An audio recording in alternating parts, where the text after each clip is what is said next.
Ursula Andress. I was talking about Ursula Andress. I'll take it.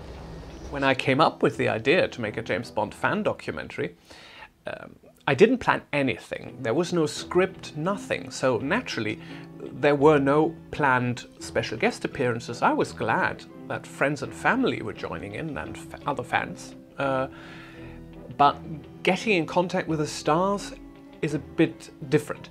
I think we know how tricky it is to get in contact with them and then get them in front of your camera to speak about their experiences with James Bond. So what I did was take the first person on my list where I saw an opportunity to do an interview, and that was film composer David Arnold, whom I met after his concert debut in London, which was magnificent, by the way. And he took the time to speak with me, and that was the first ever contact for the documentary with a star that I admire very much, because I grew up with David Arnold's music, and doing this interview was very, very important for me and the film because it was the first one. What I really loved and where I had so much fun was doing the interview with Béatrice Libert at Château Vaux-le-Vicomte, a filming location from 1979's Moonraker. This was especially nice and vivid in my memory because I took Beatrice back to the place where she filmed over 30 years ago together with Roger Moore, and it was very emotional because we really had the time to set it all up. She had the time to speak about her experiences, and the weather was gorgeous.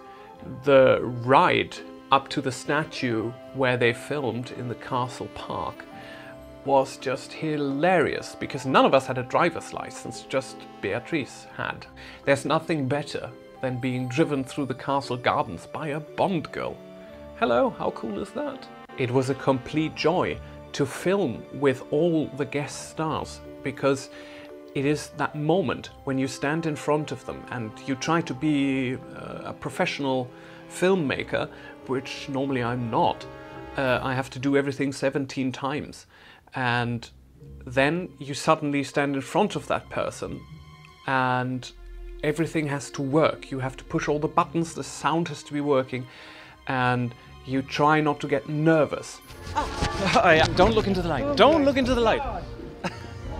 Bright, huh? Yeah, it's a bit bright. Yeah, you're right. Yeah, I'm getting a tan off that thing. Well, if we're going home with a tan, this is perfect.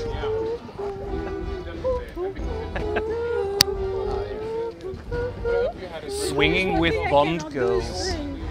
I love to sing. There are these moments before you go into the actual interview where your mind keeps spinning and spinning. You have all these thoughts in your head, like ask the right questions, and it's here and now, so make it count and don't waste anyone's time.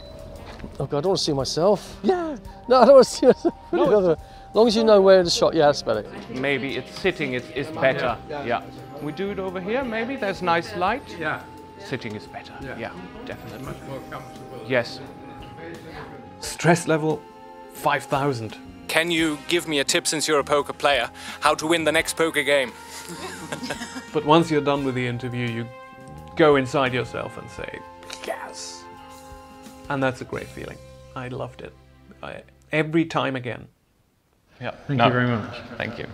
Just gonna blow up you. If I have to pick the best interview, I would say Luciana Paluzzi, because we met in Oslo at the Bond Girls Are Forever event in August 2015, and the atmosphere was so intimate because we sat in the front row seats of an empty cinema.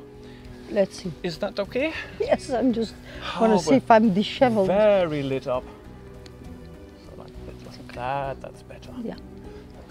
So do you want me to talk into the camera, or maybe do you want me to talk to you? Talk one-on-one and ignore the light and the camera. Yes, So Luciana is such a lovely, warm person that this interview really turned out as one of the best. Thank you very much. You're welcome. It's a dream come Can true. we get back?